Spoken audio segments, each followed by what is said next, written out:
Yun, mga ka-travelers, tuloy na ulit tayo sa ating part 2 ng body repair project natin kay Chariot.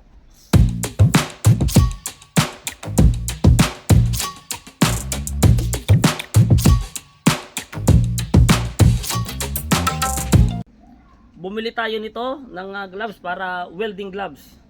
At bumili din tayo ng bagong top grade na gunting sa yero kasi ninakaw yung ganito natin, nawala nung isang araw lang. Start!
So alright, yun. So mga travelers, na-slice na natin yung mga pagdingding natin kay Chariot. Ito yung para dito sa kabilang side.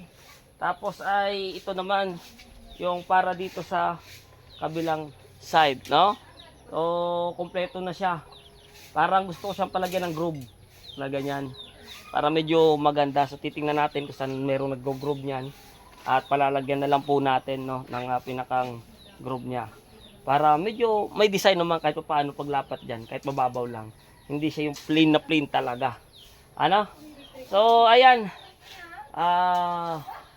Medyo exciting kung ano yung magiging resulta dito. Pero sigurado ako na maganda po ito mga travelers kaysa sa dati.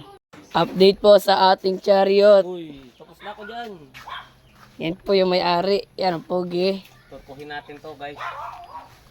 Torko. Yan. Torko para sa kalawang. Rust converter. Yan. Ang patanggal ng kalawang. Para pag pintura natin. Maganda ang lagay. Para pag pintura wala na siyang kalawang. Diba? So, Ganda. Kailan ka nagsimula? Mag-repair. nung isang araw lang. Ayan. Yan yung kanyang na-upgrade. Upgrade.